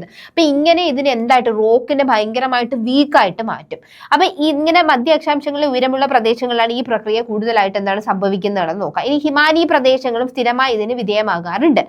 ജലം പെട്ടെന്ന് തണുത്തുറയുമ്പോൾ അതിന്റെ വ്യാപ്തം എന്ത് ചെയ്യുന്നുണ്ട്? വർദ്ധിക്കുന്നുണ്ട്. അല്ല, വോളിയം എന്ത് ചെയ്യുന്നുണ്ട്? വ്യാപ്തം, വോളിയം കൂടുന്നുണ്ട്. ഇനി വ്യാപ്ത വർധനവ് മൂലം ശിലകളിൽ എന്ത് ചെയ്യുന്നുണ്ട്? മർദ്ദം ഉയരും. അപ്പൊ ഒരിക്കലും നമുക്ക് ചിന്തിക്കാവുന്നതേ ഉള്ളൂ. അതായത് നമുക്ക് ഈ വ്യാപ്തം, വോളിയം കൂടുമ്പോഴത്തേക്കും അതിന് എന്ത് സംഭവിക്കുകയാണ്? ആ ഒരു മർദ്ദം, അല്ലെ ആ ഒരു ഏരിയയിലേക്കുള്ള പ്രഷർ വരുന്നുണ്ട്. അപ്പൊ ഇതുവഴി ശിലകളിൽ വിള്ളലുകളും ചെറു പൊട്ടലുകളും ഉണ്ടാക്കുന്നുണ്ട്. അപ്പൊ ഡെയിലി ഇങ്ങനെ ഇത് സംഭവിക്കുമ്പോൾ അത് വീക്കായിട്ട് എന്ത് ചെറിയ വിള്ളലും പൊട്ടലുകളും സംഭവിക്കണം. ഇവ ക്രമേണ വികസിച്ച് ശിലകൾ എന്താണ്? തകർന്നു ഉടയാനായിട്ടുള്ള ചാൻസ്. ഈ ഒരു പ്രക്രിയയാണ് എന്തെന്ന് പറയുന്നത്? ഫ്രോസ്റ്റ് വെഡ്ജിങ് എന്ന് പറയുന്നത്. ഫ്രോസ്റ്റ് കാരണം വെഡ്ജിങ് സംഭവിക്കുകയാണ്. ഫ്രോസ്റ്റ് വെഡ്ജിങ് എന്നാണ് ഇതിനെ വിളിക്കുന്നത്. അപ്പൊ ഈ ഒരു പിക്ചർ നോക്കിക്കേ, ആ ഒരു ക്രാക്കിൽ വരുന്ന വെള്ളം രാത്രി തണുക്കുന്നുണ്ട്. പിന്നെ ഇതെന്ത് ചെയ്യാറുണ്ട്? ഇപ്പൊ ഡേ ടു ഡേ ഇതിങ്ങനെ നടക്കും, രാത്രിയും പകലും ഇങ്ങനെ മാറി മാറി നടക്കുമ്പോൾ ഈ ഒരു ബ്രേക്ക് ചെയ്ത് പോവുകയാണ് ചെയ്യുന്നത്. ഈ റോക്ക് ബ്രേക്ക് ചെയ്ത് പോവുകയാണ് ചെയ്യുന്നത്. അതിനെയാണ് ഫ്രോസ്റ്റ് വെഡ്ജിങ് എന്ന് പറയുന്നത്. ഓക്കെ, അപ്പൊ ഫ്രീസിങ്, തോയിങ്, ഫ്രോസ്റ്റ് വെഡ്ജിങ്, ഇതാണ് നമ്മുടെ മെക്കാനിക്കൽ വെതറിങ്ങിൽ വേറൊരു ഭാഗം എന്ന് പറയുന്നത്. ഇനി അടുത്തതാണ് സാൾട്ട് വെതറിങ് എന്ന് പറയുന്നത്. എന്താണ് സാൾട്ട് വെതറിങ് എന്ന് പറയുന്നത്? അപ്പം ശരിക്കും പറഞ്ഞു കഴിഞ്ഞാൽ നമുക്ക് സാൾട്ട്, ഞാൻ തുടക്കത്തിലേ പറഞ്ഞു, സാൾട്ട് വെതറിങ് എന്ന് കേട്ട് കഴിഞ്ഞാൽ നമുക്ക് ഏതിലോട്ട് പോകാം? കെമിക്കൽ വെതറിങ്ങിലോട്ട് പോകാം എന്ന് പറയും, അല്ലെ? ഒരു ഡൗട്ട് തോന്നാം സാൾട്ട് എന്ന്. ഇപ്പം നമുക്കിപ്പം ഓക്സിഡേഷൻ റിഡക്ഷൻ ഒക്കെ കേൾക്കുമ്പോൾ നമുക്ക് അത്യാവശ്യം മനസ്സിലാവും. സാൾട്ട് വെതറിങ് ആണെങ്കിലും നമുക്ക് തോന്നും എന്താ ഇതൊരു കെമിക്കൽ വെതറിങ്ങിലോട്ടാണോ എന്നുള്ളത്. പക്ഷെ അതല്ല. ഇത് ഏതിലാണ് വരുന്നത്? ഫിസിക്കൽ വെതറിങ് അല്ലെങ്കിൽ മെക്കാനിക്കൽ വെതറിങ്ങിലാണ് വരുന്നത്. ഇനി എന്താണ് സാൾട്ട് വെതറിങ് എന്നുള്ളത് നോക്കാം. അതായത് താപപ്രവർത്തനം, ജലീകരണം, ക്രിസ്റ്റലീകരണം എന്നിവ മൂലം ശിലകളിലെ ലവണങ്ങൾ വികസിക്കുകയാണ് ചെയ്യുന്നത്. ഇനി അപ്പൊ താപപ്രവർത്തനം എന്ന് പറയുന്നത് ജലീകരണം വഴി, ക്രിസ്റ്റലൈസേഷൻ വഴിയാണെങ്കിലും എന്ത് ചെയ്യും? ശിലകളിൽ ലവണങ്ങൾ വികസിക്കുക. അതായത് ശിലകളിലെ ലവണം മീൻസ് എന്താണ്? അതിലുള്ള സാൾട്ടുകൾ. ഇനി calcium, sodium, magnesium, potassium, barium തുടങ്ങിയ ലവണങ്ങൾ ഇതിന് വിധേയമാകാറുണ്ട്. അപ്പൊ ഇതിന് ഇങ്ങനെയുള്ള മഗ്നീഷ്യം, പൊട്ടാസ്യം, ബേരിയം തുടങ്ങിയിട്ടുള്ള സാൾട്ടുകൾ എന്ത് ചെയ്യുന്നുണ്ട്? ഇതിന് വിധേയമാകാറുണ്ട്. ലവണങ്ങളുടെ വികാസം താപനിലയും താപത്തോടുള്ള പ്രതികരണ ശേഷിയും ആശ്രയിച്ചിരിക്കുന്നു. അപ്പൊ ഇത് ലവണങ്ങളുടെ വികാസം എന്ന് പറയുന്നത് താപനിലയും താപത്തോട്, ഇതിന്റെ വികാസം എങ്ങനെയായിരിക്കും? ഈ ഒരു സാൾട്ടിന്റെ എക്സ്പാൻഷൻ എന്ന് പറയുന്നത് അത് ടെമ്പറേച്ചറിനും ഈ ടെമ്പറേച്ചറിനോടുള്ള പ്രതികരണ ശേഷിനെയും ആശ്രയിച്ചിട്ടായിരിക്കും ഇരിക്കുന്നത്. മരുഭൂമികളിലെ ഉയർന്ന ഉപരിതല താപനില ലവണ വികാസത്തെ ശക്തിപ്പെടുത്തുന്നത്. നമുക്കറിയാം, മരുഭൂമികളിൽ എന്ന് പറയുമ്പോൾ ടെമ്പറേച്ചർ കൂടുതലായിരിക്കും. അപ്പൊ അത് ലവണ വികാസത്തിന് എന്ത് ചെയ്യുന്നുണ്ട്? ശക്തിപ്പെടുത്തുന്നുണ്ട് മരുഭൂമികളെ സംബന്ധിച്ച്. ഇനി ശിലകളുടെ ഉപരിതലത്തിനടുത്തുള്ള സുഷിരങ്ങളിലെ ലവണപ്പരലുകൾ ശിലാതരികളെ തമ്മിൽ അകറ്റുക. അതായത് ശിലകളുടെ ഉപരിതലം, അതായത് ശിലകൾ, ഇപ്പൊ ഇത് ശിലയാണെങ്കിൽ ഇതിന്റെ സർഫസിലുള്ള സുഷിരങ്ങൾ കാണും, കുറെ പോർസ് കാണും. ഈ പോർസിലുള്ള ലവണം എന്ത് ചെയ്യും? ലവണം സാൾട്ട് പരലുകൾ ഉണ്ടാവും, സാൾട്ട് ക്രിസ്റ്റൽസ് ഉണ്ടാവും. ഇവ ശിലാതരികളെ തമ്മിൽ എന്ത് ചെയ്യുന്നുണ്ട്? അകറ്റുകയാണ് ചെയ്യുന്നത്. അപ്പൊ അതുവഴി എന്താണ്? ശിലകളുടെ ശിഥിലീകരണം നടക്കുകയാണ് ചെയ്യുന്നത്. ശിലകൾ പൊട്ടിപ്പൊടിയാണ് ചെയ്യുന്നത്. ശിലകൾ ചെറുതരികളായി പൊടിയുന്ന ആ ഒരു പ്രക്രിയനെ, ചെറിയ ചെറിയ തരിയായിട്ടാണെങ്കിൽ അതിനെ ഗ്രാനുലാർ ഡിസിൻറ്റഗ്രേഷൻ, തരീയ വിഘടനം എന്നാണ് പറയുന്നത്. എന്നാൽ ഈ അഥവാ തരിയ പാളിക അപരദനം അല്ലെങ്കിൽ ഗ്രാനുലാർ ഫോളിയേഷൻ എന്നാണ് പറയുന്നത്. ഇനി ലവണ അപക്ഷയത്തിൽ ഏറ്റവും ഫലപ്രദമായിട്ടുള്ള ഘടകം എന്ന് പറഞ്ഞാൽ ലവണങ്ങളുടെ ക്രിസ്റ്റലീകരണം, അതായത് ലവണങ്ങൾ എന്ത് ചെയ്യണം? ക്രിസ്റ്റലൈസേഷൻ നടത്തുന്നതാണ്. ഈർപ്പവും വരണ്ടതുമായ കാലാവസ്ഥകൾ മാറി മാറി അനുഭവപ്പെടുമ്പോൾ ലവണ പരലുകൾ എന്താണ്? ഈർപ്പവും അതുപോലെ തന്നെ വരണ്ടതുമായിട്ടുള്ള കാലാവസ്ഥ ഇങ്ങനെ അനുഭവപ്പെട്ടുകൊണ്ടിരിക്കുമ്പോൾ എന്ത് സംഭവിക്കുന്നുണ്ട്? ഈ ലവണ പരലുകൾ, അതായത് സാൾട്ട് ക്രിസ്റ്റൽസ് എന്ത് ചെയ്യുന്നുണ്ട്? വലുതാകുകയാണ് ചെയ്യുന്നത്. അപ്പം മരുഭൂമികളിൽ സോഡിയം ക്ലോറൈഡ്, ജിപ്സം എന്നിവയുടെ പരലുകൾ ഉപരിതല പാളികളെ പൊക്കുന്നുണ്ട്. അതായത് മരുഭൂമികളിൽ നിന്ന് ടെമ്പറേച്ചർ കൂടുതലാണ്, ആണ്. അപ്പോൾ അവിടെയുള്ള സോഡിയം ക്ലോറൈഡ്, ജിപ്സം എന്നിവയുടെ പരലുകൾ എന്ത് ചെയ്യുന്നുണ്ട്? ആ സർഫസിലുള്ള ലെയേഴ്സിനെ പൊക്കുന്നുണ്ട്. ഇതിന്റെ ഫലമായി ഉപരിതലത്തിൽ ബഹുകോണീയ വിള്ളലുകൾ രൂപപ്പെടുന്നുണ്ട്. അപ്പൊ ഇതിന്റെ ഫലമായിട്ട് എന്ത് ചെയ്യുന്നുണ്ട്? ബഹുകോണീയമായിട്ടുള്ള വിള്ളലുകൾ, അതായത് ഉപരിതലത്തിൽ നല്ല വിള്ളലുകളാണ് ഉണ്ടാക്കാറുള്ളത്. ആദ്യം ചുണ്ണാമ്പുകല്ല് ശിഥിലീകരിക്കപ്പെടുകയും തുടർന്ന് മണൽക്കല്ല്, ഷെയില്, നൈസ്, ഗ്രാനൈറ്റ് തുടങ്ങിയ ശിലകൾ ശിഥിലീകരിക്കും. അപ്പൊ ഇതെല്ലാം കൂടി പൊടിഞ്ഞ് പോവുകയാണ് ചെയ്യുന്നത്. അപ്പൊ ഇതൊക്കെയാണ് നമുക്ക് വെതറിങ്ങിന്റെ വെതറിങ്ങിൽ തന്നെ നമ്മൾ ഇന്ന് 2 ടൈപ്പാണ് നോക്കിയത്. ഏതൊക്കെയാണ് നോക്കിയത്? നമ്മുടെ കെമിക്കൽ വെതറിങ്ങും ഫിസിക്കൽ വെതറിങ്ങാണ്. ഇനി തന്നെ ഇതിൽ ബയോളജിക്കൽ വെതറിംഗ് ഉണ്ട്. പിന്നെ അതുപോലെ തന്നെ ബാക്കി വരുന്ന നമ്മുടെ പ്രോസസ്സുകളെല്ലാം നമുക്ക് നോക്കേണ്ടതുണ്ട്. അപ്പോൾ അത് നമുക്ക് അടുത്ത ക്ലാസ്സിൽ നോക്കാം. ഇത് ഒരുപാട് ഇച്ചിരി വലിയൊരു ഏരിയ ആണ്. അപ്പോൾ അതുകൊണ്ട് തന്നെ അത് നമുക്ക് അടുത്ത ക്ലാസ്സിൽ അത് കവർ ചെയ്യാം. ഒരുപാട് പാർട്ടുകൾ ഉണ്ടാവും. കാര്യം ഓരോ ലാൻഡ് ഫോംസുകളും ഒക്കെ നമുക്ക് നന്നായിട്ട് പഠിക്കണം. അപ്പോൾ ഇത് നമ്മൾ അടുത്ത പാർട്ടിലും നമ്മൾ ഈ ചാപ്റ്റേഴ്സ് തന്നെ ആയിരിക്കും. ഈ ഒരു പോർഷൻ, അതായത് നമ്മുടെ ഈ ഒരു ജിയോമോർഫിക് പ്രോസസ്സ്, ഇതെല്ലാം നമുക്ക് നോക്കാനായിട്ട് നമ്മൾ റെഫർ ചെയ്യേണ്ടത് ഏതൊക്കെ ചാപ്റ്റേഴ്സ് ആണെന്ന് വെച്ച് കഴിഞ്ഞാൽ SCERT 8ാം ക്ലാസ്സിലെ പഴയ SCERT 3ാമത്തെ ചാപ്റ്റർ ഉണ്ട്. അതുപോലെ പുതിയ SCERTയിലാണെങ്കിൽ 6ാമത്തെ ചാപ്റ്റർ ഉണ്ട്. പുതിയ SCERT സോഷ്യൽ സയൻസിലെ 6ാമത്തെ ചാപ്റ്ററും +1ലെ 6ാമത്തെ ചാപ്റ്ററും. അപ്പൊ ഇത് ആണ് നോക്കുക. പഴയ ഒരു ചാപ്റ്റർ ഉണ്ട് കേട്ടോ. ഓൾഡ് SCERTയിലും ഈ ഒരു കുറച്ച് പോർഷൻസ് കൊടുത്തിട്ടുണ്ട്. പിന്നെ ഇതിൽ ഏറ്റവും കൂടുതൽ നല്ല രീതിയിൽ, അതായത് ഓരോ ലാൻഡ് ഫോംസും അതിൻ്റെ ഇപ്പം അത് ഇൻഡിപ്പോസിഷൻ ലാൻഡ് ഫോംസ് ആണോ, ഇറോഷൻ ലാൻഡ് ഫോം ആണോ എന്നുള്ള രീതിയിലൊക്കെ അതിൻ്റെ ഈ പ്രോസസ്സുകളും എല്ലാം നമ്മുടെ +1ന്റെ ചാപ്റ്ററിൽ നന്നായിട്ട് കൊടുത്തിട്ടുണ്ട്. അപ്പോൾ അതും കൂടി നന്നായിട്ടൊന്ന് വായിച്ചു നോക്കുക. അപ്പോൾ അടുത്ത ക്ലാസ്സിൽ നമുക്ക് ഇതിൻ്റെ 2ാമത്തെ ഭാഗവുമായിട്ട് വീണ്ടും കാണാം.